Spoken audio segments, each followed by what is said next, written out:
Bonjour à tous, bienvenue. Je suis aujourd'hui avec Caroline Plante. Bonjour à toi. Ah, bonjour! Ça va? Oui, ça va bien et toi? Oui, alors du coup aujourd'hui tu es là pour nous parler un petit peu d'entrepreneuriat, d'établir un plan pour vraiment s'assurer de, tu sais, d'atteindre ses objectifs, ça, tout ça. J'ai hâte que tu nous en dises plus là-dessus. Alors dis-nous déjà un petit peu qui es-tu, quel est ton parcours, comment t'as été amené plutôt à travailler sur ces sujets-là, et puis bah de quoi tu vas nous parler. En fait, moi, aujourd'hui, je vais vous parler de vision d'entreprise, puis de planification stratégique, vraiment la base de la planification. Puis en fait, moi, je suis étudiante de deuxième cycle à HEC Montréal, en entrepreneuriat et en gestion de l'innovation. Puis, je m'intéresse plus précisément à l'entrepreneuriat féminin. Donc, j'en suis venue vraiment à me concentrer dans la recherche sur ce sujet-là. Puis un enjeu qui m'a vraiment intéressée plus que les autres, c'est vraiment les jeunes professionnels qui voulaient se lancer à leur compte. Donc, je me suis vraiment intéressée surtout à ces professionnels-là, puis à comprendre un petit peu plus là, les difficultés qu'ils rencontraient.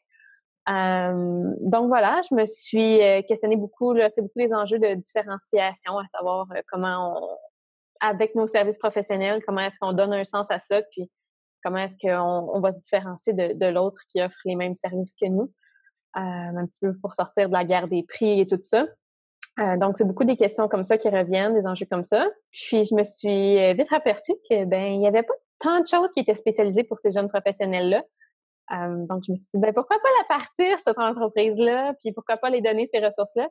Donc, voilà, j'ai fondé il y a quelques mois déjà là, Les Entrepreneurs, qui est un blog, mais qui est aussi un service de conseil et prochainement aussi un service de formation qui s'adresse spécifiquement là, aux jeunes professionnels qui veulent se lancer à leur compte, puis qui ont des objectifs de différenciation, puis qui veulent vraiment là, optimiser leur parcours entrepreneurial. Et c'est quoi qui justement te donnait envie de te spécialiser là-dessus? Est-ce que c'est parce que toi-même, comme tu es une jeune femme entrepreneur, tu as eu de la difficulté à trouver des ressources? Comment ça t'est venu cette idée en fait? En fait, l'idée, oui, m'est venue de moi, m'est venue aussi de certaines de mes amies que j'ai vu sortir de différentes écoles, qui étaient pas nécessairement des écoles de gestion, puis qui ont eu un petit peu de difficulté là, à se trouver des bonnes ressources pour démarrer leur bureau. Donc, c'est ça qui m'a allumée sur le sujet.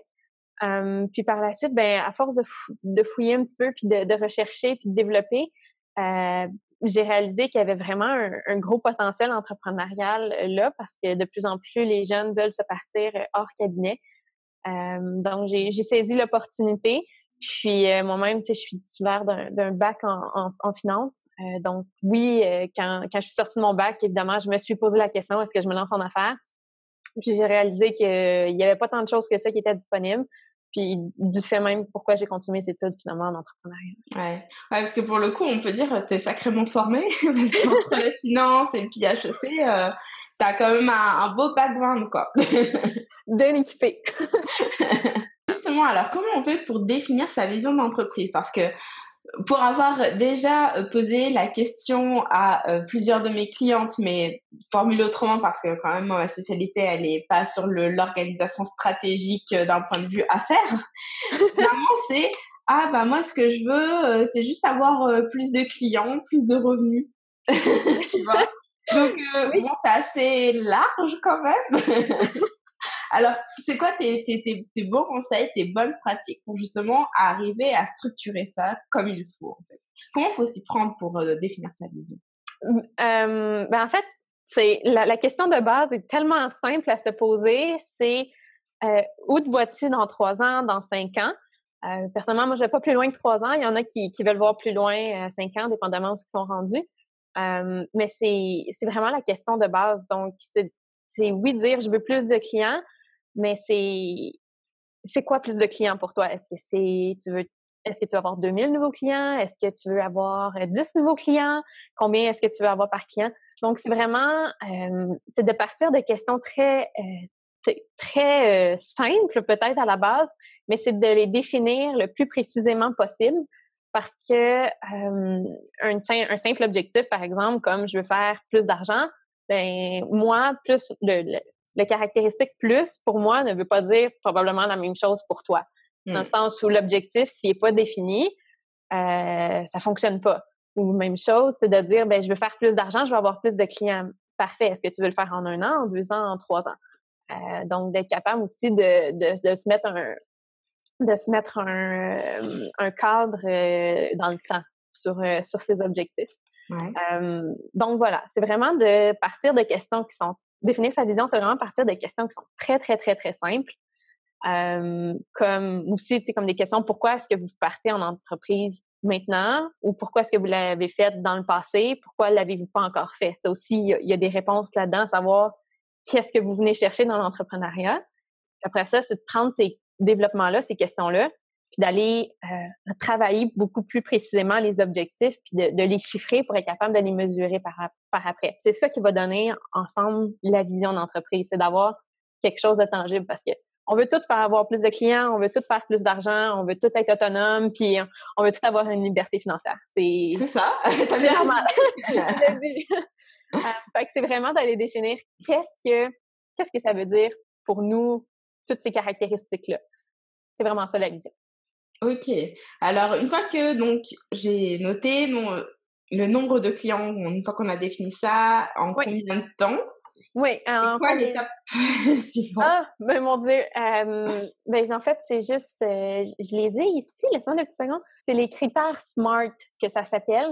Puis, si j'en fais une petite traduction libre, en fait, c'est vos objectifs, quand vous les mesurez, doivent être spécifiques, donc précis, mesurables, réalisables.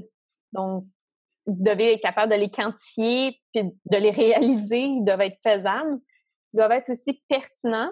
Puis, ils doivent être ciblés sur une période de temps.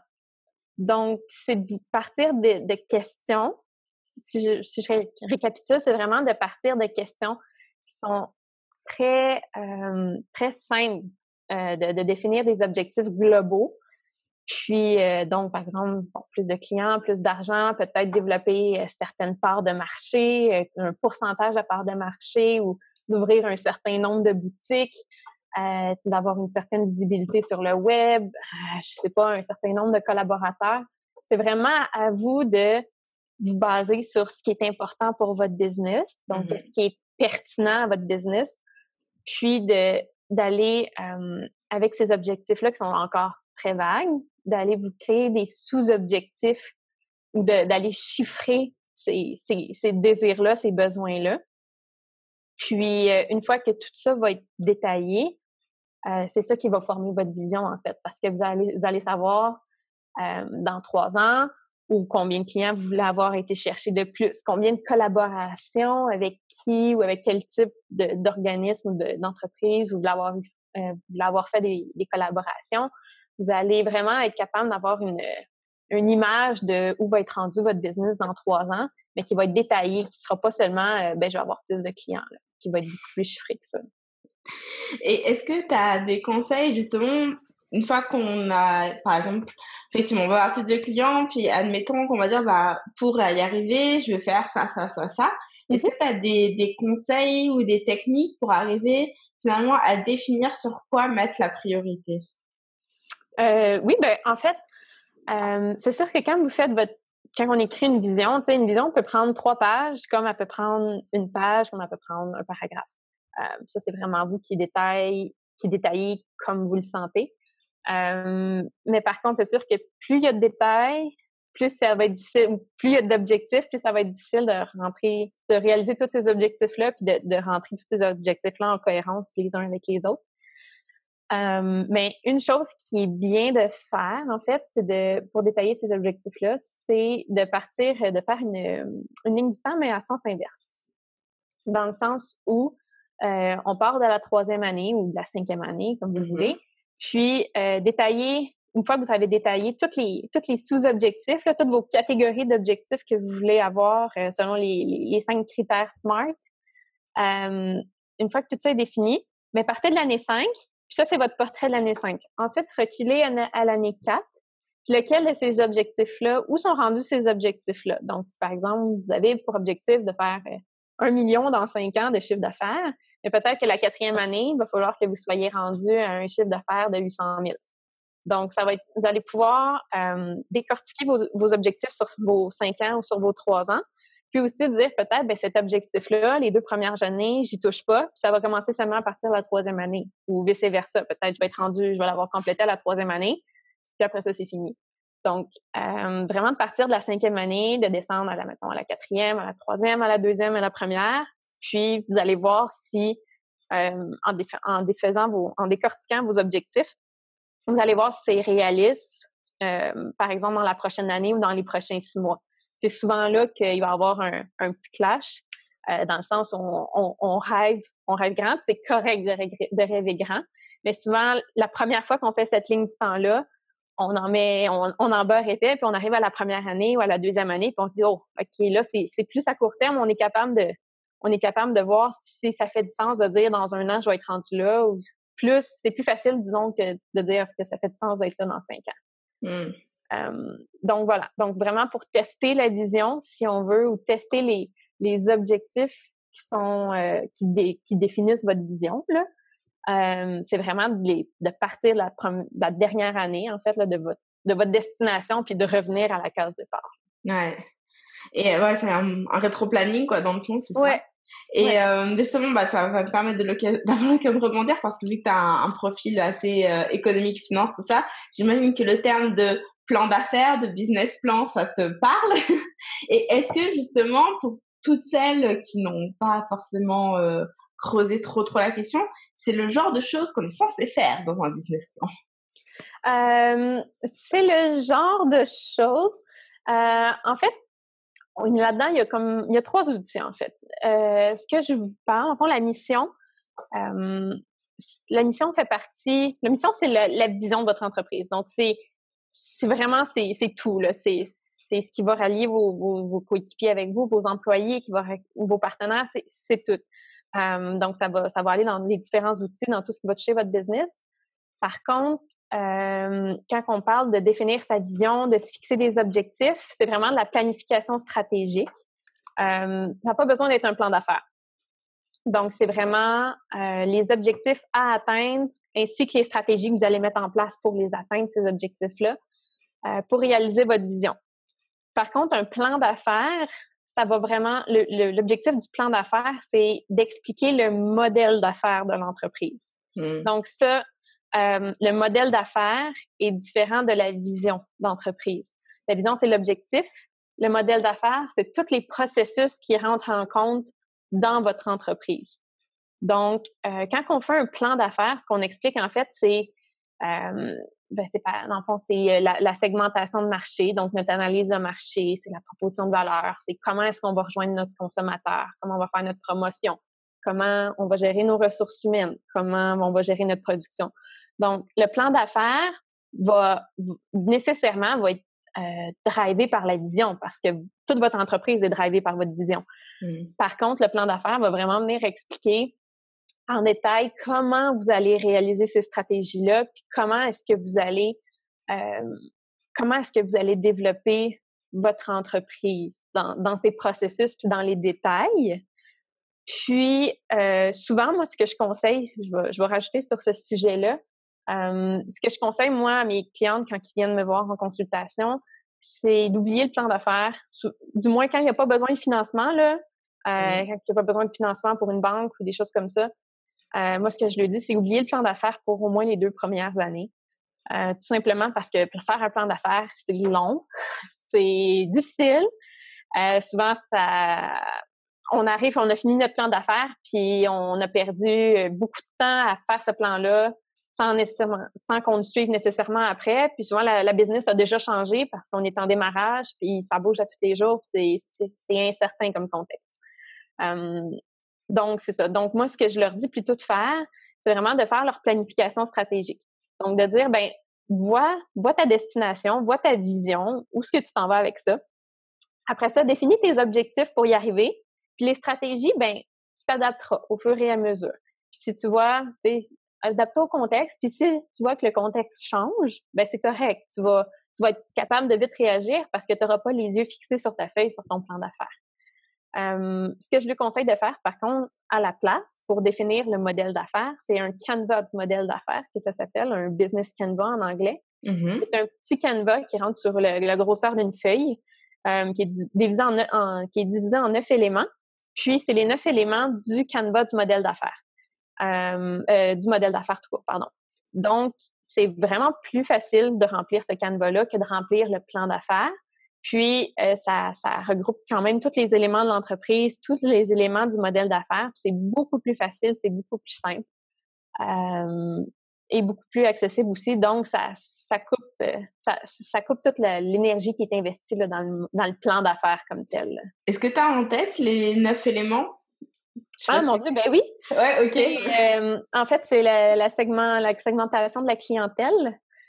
Donc, la première partie, c'est vraiment de définir à qui vous vous adressez, tout simplement, les catégories de personnes. Ensuite de ça, vous avez la proposition de valeur. La proposition de valeur, en fait, c'est souvent quelque chose que les gens oublient quand ils se lancent en affaires. C'est de dire, mais qu'est-ce que j'ai moi à offrir, puis de quoi mon client a besoin. Parce que se lancer en affaires, c'est pas de dire j'ai goût de vendre des gâteaux, donc je vais vendre des gâteaux. C'est de dire à quel besoin est-ce que mes gâteaux répondent.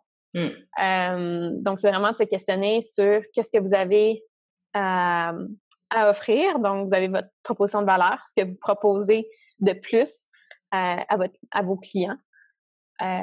Ensuite de ça, vous avez les canaux de distribution. Donc, comment est-ce que vous allez distribuer vos produits? Comment est-ce que les clients vont pouvoir se procurer vos produits? Comment vous allez faire votre promotion? Donc, vous allez distribuer l'information. Vous avez aussi la relation avec votre client. Donc, on parle beaucoup de l'image de marque. Comment est-ce que...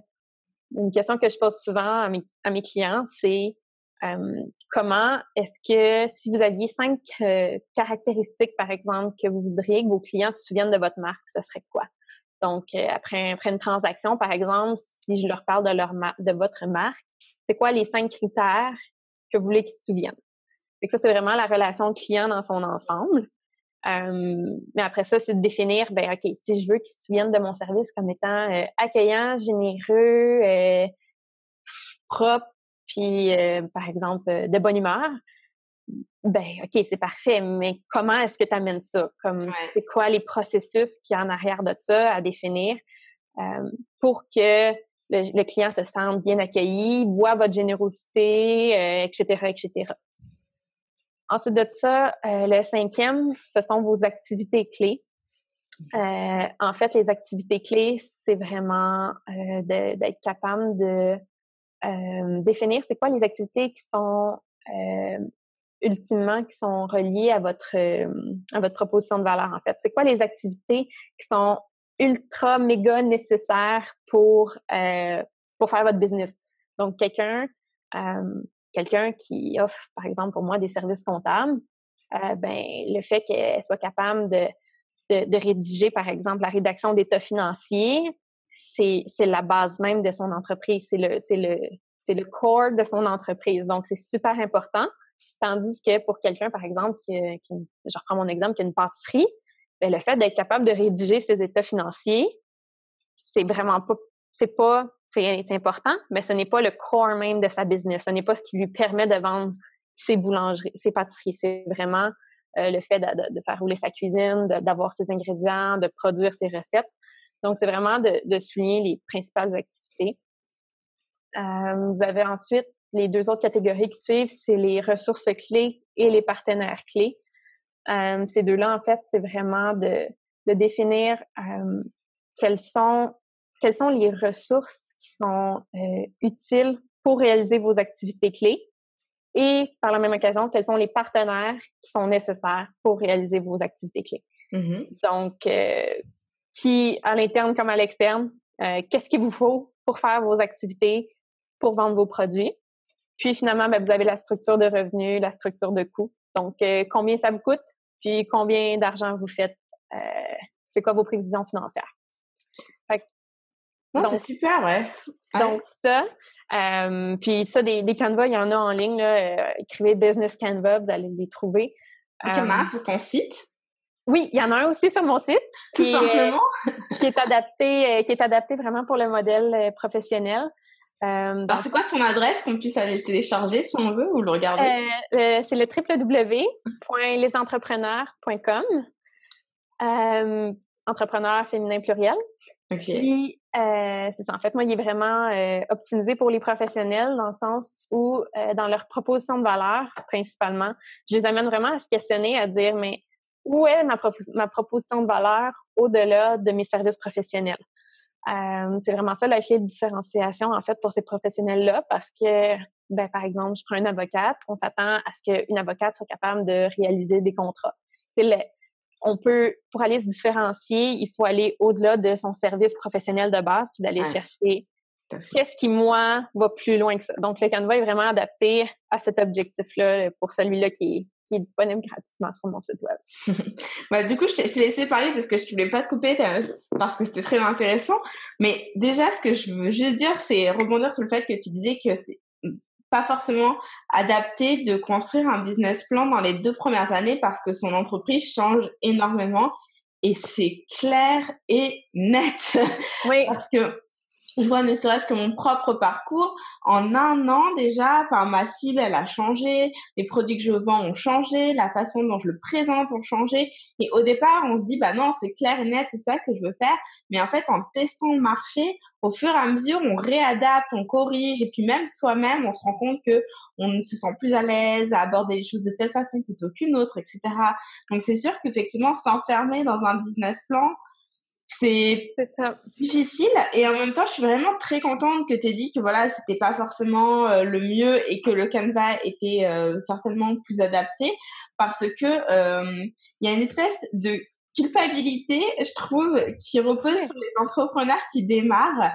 Et puis quand tu vas parler avec un peu n'importe qui, ils vont dire, ah bah alors t'as ton business plan, blabla, c'est quoi ton modèle de revenu, et puis là toi t'es genre, t'as pas fait d'études du tout là-dedans, et t'es bah non, mais en fait non, je sais pas. Et puis là tu te dis, oh, j'ai pas de business plan, oh, je suis nulle, tu vois, je fais pas ce qu'il faut, enfin tu vois.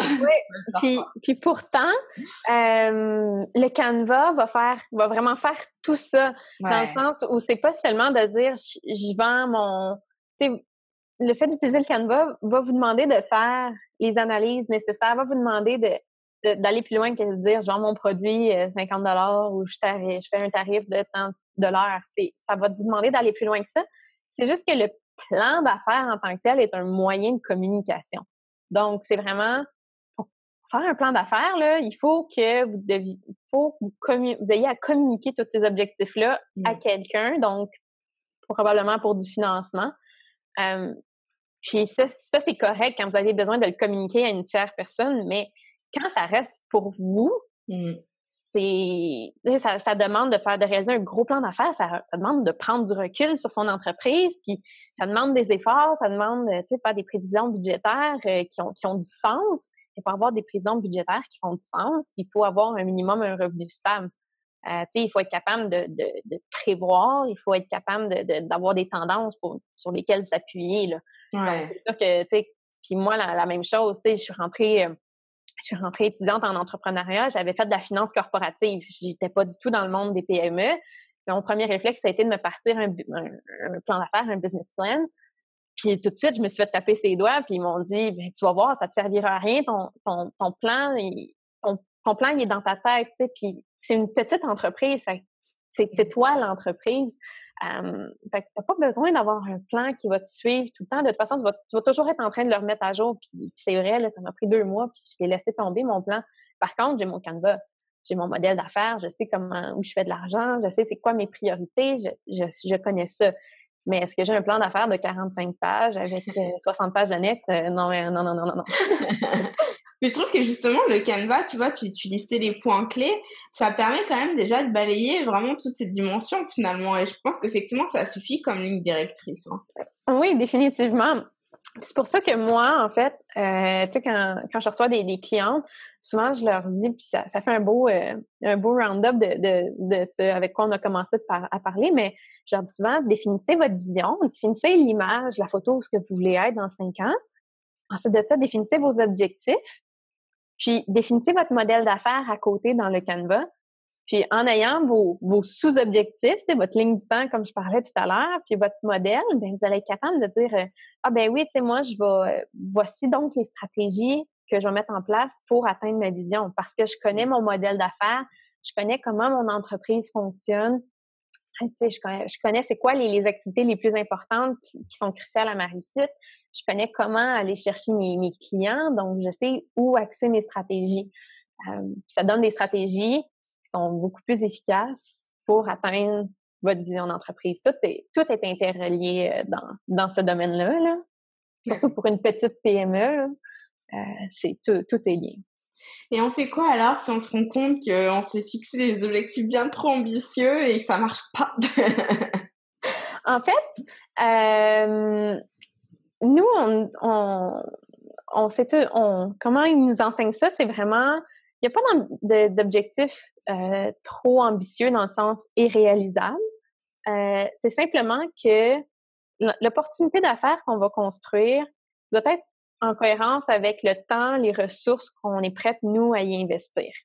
Donc, un objectif trop ambitieux, en fait, il faut rationaliser ça, puis dire c'est trop ambitieux pour moi dans le sens où je ne veux pas mettre tous ces efforts-là, j'ai pas toutes ces ressources-là à mettre. Je veux avoir une vie de famille, je veux avoir du temps pour moi, j'ai un travail, peu importe, mais tu sais, si on aurait accès à tout le financement du monde, donc à toutes les ressources du monde, ben probablement que nos objectifs ne seraient pas si explosés que ça. Mais compte tenu de nos ressources, de ce que nous, on veut, ben oui, en effet, il y a probablement, on peut se fixer des objectifs trop élevés.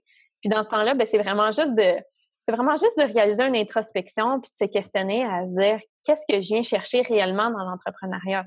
Est-ce que je viens vraiment chercher 3 millions de chiffre d'affaires ou est-ce que je veux juste me verser un salaire qui est bien correct pour moi, que mes idées sont très claires là-dessus, puis je veux avoir du temps avec ma famille. Ou si vous dites, ben moi, la vie familiale, c'est pas pour tout de suite, puis je donne tout ce que j'ai à donner, j'investis à fond, je vais chercher du gros financement, j'investis 90 heures semaine là-dessus, puis on va décoller. Donc, c'est la clé de ça pour fixer ses objectifs, c'est vraiment l'introspection, puis c'est d'être vrai avec soi-même, puis de dire, ben si mes objectifs, si je cours dans le mauvais sens, puis que je cours contre le vent, ben c'est sûr que je vais m'épuiser. Fait que c'est prendre le temps de s'arrêter, là, puis de regarder notre boussole un petit peu, puis de se dire, ben non, c'est pas ça que je veux. Tu sais, c'est correct, là, c'est le rêve américain, là, c'est beau, là, mais moi, c'est pas mon rêve à moi. Fait que c'est de se rediriger. Puis c'est correct de se rediriger. Mon Dieu, c'est tellement correct. Puis souvent, ça arrive souvent après, mettons, 2, 3 ans, même des fois 1 an, parce qu'on est parti. Puis on a eu comme la fièvre du départ, du lancement d'entreprise, le petit bébé, tout va bien. Mais là, une année, on réalise qu'il n'y a pas tant de stratégies qui ont été mises en place, autres que, par exemple, d'offrir son service. Puis là, on est comme pris dans un point où on est comme, OK, c'est quoi la suite? C'est quoi on est comme dans un petit point où on n'est plus trop sûr par où repartir. Fait que c'est vraiment juste de se dire, ben peut-être que ces objectifs-là me convenaient il y a 6 mois. Aujourd'hui, ils me conviennent plus parce que j'ai commencé à développer mon entreprise ou X raison.